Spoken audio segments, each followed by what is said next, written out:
avoid letting 369 stack a big enough wave to dive him on. 369 is a solo kill specialist.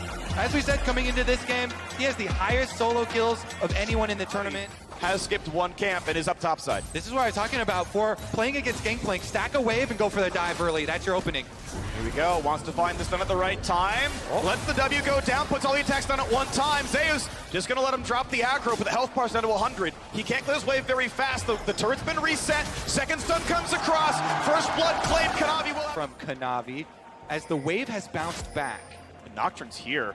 Renekton, I mean, it's Pickaxe versus Sheen. They're actually both relatively powerful here. Gets away from the barrels, gets the passive back, and the bait, the trap has been set. Zeus gonna be hit, eats the oranges, stays up for now. Oder wants a bit more, but he's waiting out. Belgian of nothing, the flash in. Zeus, the flash follow. It's a 1-for-1, but can Renekton win against Nocturne? The big stun, and 3-6. An opportunity to get revenge after they got hard outplayed last game. Yeah, 369 has an ulti. What's the stun gonna look like is the question. Nocturne's nearby. Conqueror is stacked up. Oh no, Owner's here.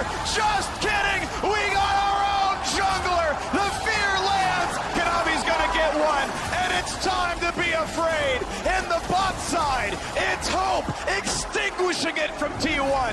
Gets the root. The flash from Faker.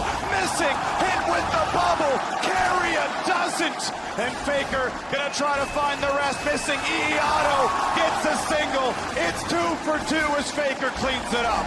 Oh my god, more action! Oh, yes! He missed the ult. You will be able to secure that crab, and T1 will just be forced to watch. Now, as we move forward, what is this bottom lane gonna mean?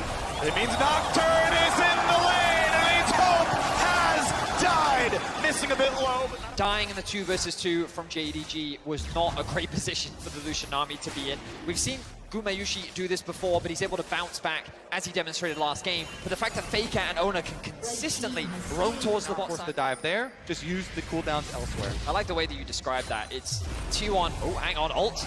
Nocturne is here, waits for the double dash, flashes on both of them. Is it gonna be able to Gangplank ulti? 369 runs away, flash for flash, 2 for 1 on ultimates. 369 barely lives, has zone TP to get back to lane. The play was great from Ona. You flash commit to make sure that the tether stays in range of the champion you're looking to fear. Unfortunately, Zeus just couldn't quite get in range to deal that extra bit of damage to get the kill. Big heal actually, 140 back on that one. Kanavi getting a bit low, but he's not in range of hard CC, and helps the wave get cleared. Gets his Aggression, okay, they're from the LPL, the homeland of aggressive tendencies in the early game, and they are accustomed to weathering that storm. That gets a little bit dicey on the timing windows. Of course, your Gangplank ultimate cooldown comes up really quickly, so as long as it doesn't happen right now. Yeah, ult for ult, 369 takes the fight. The barrel's gonna get hit though, which means the slow is there. The passive reset, and Zeus wants to be the king of top lane. Barrels it down for a bit though, gets his passive back, flashes in, but it means the stun! Zeus flashes to deliver 300 gold! And we got more though, the fight isn't done. Tidewave coming across the bottom side, the knockup's gonna land. Lulu buys him some time, just barely does JD live. This is the battle of top laners we wanted to see. 369 struck first, Zeus bounced back in game 2, and we saw the isolated 1v1 matchup. It was close, but Zeus oversteps, and 369 comes out on top. They have them both right now. They can both show up for this one. Can he ult over the wall? Kanavi is gonna burn that one. Flashes first, Nami's there, and the kill comes across. Faker's on a killing spree, missing flashes for his life. They got the early roam, so they can fully commit. Even with Yagao coming to try and close the gap here, T1 getting the early kill onto Kanavi means they will get priority on Dragon. They will get the objective despite Zeus. Good trade there from Faker. But wow, I mean, every time we see one advantage gained somewhere, the other team gains an advantage elsewhere on the map. And it was just Herald, who we now dropped mid, opening this up, gives JDG a lot more control and makes it easier to push into the enemy jungle. They've got a ward on him. 369 is seen. Here comes Tidewave, here's the rest of it, flashing on enemies. Nocturne is left alone in the back line. Gonna stay alive, the scoop coming across. It hits 2, a flash away from Carrier. Somehow Owner is still not dead. Kanavi dives in, and the dive out of the tower. 369 gets one, but it's a one-way trip. Faker who owned the path down. Kanavi aggressively looks for any wards, doesn't see any.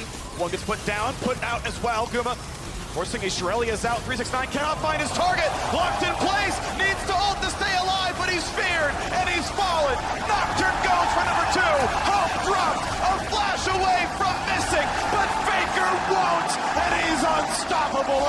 T1. You can't touch Gumayushi.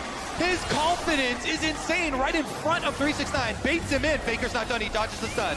Really beautiful stuff right now. Gonna try to stack the Conqueror, try to find the kill. With help from his mid laner, Azonia's buys some time, but they should kill him. The ult's too early. He needs some soldiers back. He finds the army and 1,000 gold goes to Kog'Maw. However, Baron is dying. T1 with an incredible team fight in the mid lane are able to usurp the team fighting powers of JDG.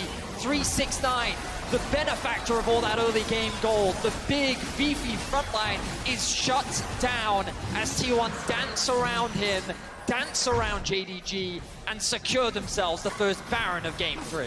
I love this play from Gumayushi. He is so confident right now, playing in the face of these melee champions, baiting them in, daring them to try and touch him.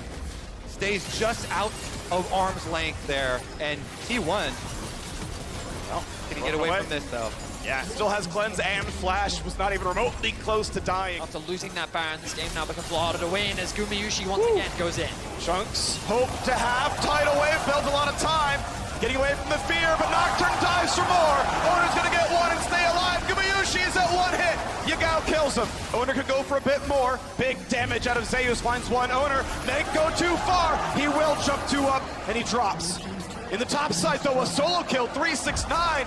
Once again rolls the dice and takes down Faker, not even burning a flash. Into the mid lane, he's looking for the collapse, 369.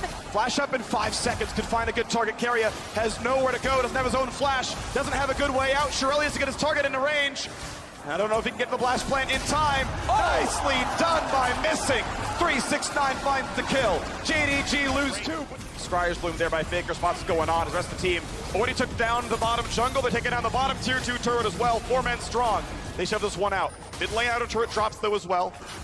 And as Gangplank ult was required to clear out top lane, they're still going for more. Keep in mind, this is 4 pushing the bottom side. 2 turrets taken. JDG sends most of the team back to defend, but the inhibitor is already gone. Really good training it here in game 3. Beautiful. Kog'Maw, I'm not going to say that he baited out the ultimate, but that's what ended up happening. Doesn't get caught off guard. Yeah. T1 though in the brush. Kog'Maw They're gonna makes it. find him. He doesn't get the ulti off. He just dies. He could have ulted. He just gets killed. And that is the jungler down. T1 with 40 seconds till this Drake comes up. About the same time they find the rest. 369 gonna take his fight against Faker. Will it be enough? Does he win round 2? He's ignited. He's ever frosted. And Faker with 5 held left wins the one-on-one. The GOAT! Now he's got more enemies coming after him, though. He's going for the sneaky recall. Out of vision. They know he's on the left-hand side, missing. Will not spot him go into the brush. They see. You can see it. You can see it. Actually didn't go in the bush, so they didn't see Faker, so the polymorph couldn't actually come down. Faker gets The GOAT. T1 will use that commitment topside as well to be able to pick up Dragon number 3. 1 away from the soul. T1. Kog'Maw are looking for a pick onto Faker, but he's going to respect it. They have the push in mid. Yagao's forced to go back and answer it. Now they're looking for Faker, though. Gonna find the ulti onto him. This time he's got no escape tools. Azonia's buys time. A huge barrel finds more. 1 for nothing. And it's time to possess the rise, but he's gonna drop too quickly. 369 does what he can. They find the second kill. Over the wall they go. Yagao wants owner. Scoops him in. Finds the kill. Safe so far. Missing. Gets shot down. Both fires. But Gumayushi takes down 2. Keria left alone. And he's gonna be left to his own devices now. Guma has to retreat. Does not have the health to play it out. When the going gets tough, it's the bot lane of T1 that come up clutch. This bot lane cannot afford to be underestimated. And Gumayushi with a phenomenal Lucia performance. Keria is just wasting their time, buying time for the T1 members to respawn. He will lose his life, but it does not matter. What was an incredible team fight for JDG. No, not going the base to. is still being attacked. He can't kill him, but he's stopping the recalls. They are losing Nexus turrets right now. At least Kog'Maw respawns the time. This World Championship, and he is a massive threat that JDG need to find a way to shut down. Faker almost at death cap as well, looking at inventories here. Could have a big power spike, and with inhibitor on bottom side, respawning fairly soon, they can still revert to split pushing with their global advantage. The Baron, he's going to be started off by T1. Once again, JDG must answer the call. They must walk into... They're doing without Guma. They're letting him show on the waves that they don't know it's dying so quickly, but Baron's gonna drop here. Look for the stun, not gonna find it. Nocturne turns off the lights, and that's Baron claimed. Near the kill, it's an ult to safety for Kanavi. Cannot be in this fight. Oh, he's gonna die. He's gonna get shut down. The wrong one. Back into the jungle, takes down the JDG jungler. They're not done yet. Faker flashes in. Gets the root, gets a bunch of damage. They turn back, he burns a stopwatch, and that's gonna be his Oh! save. The barrel hits too. 369 does what he can, but he's got no team. Burns the stopwatch, immunes to fear, but it's not gonna matter. There's the ace. Zeus, it's a million gigantic barrels. Faker makes the shot call, gets him in and out of the pit, and T1 are going for the base. T1 will wipe JDG off the map. What an incredible team fight led by Gumayushi. The man has come up clutch once again. He shuts down the core carry of JDG, and they will shut down JDG in game 2. Gumayushi may have died, but he kills a hell of a lot more. The Nexus turrets fall. Kanavi's left alone to watch. Once again, his kingdom fall to ruins.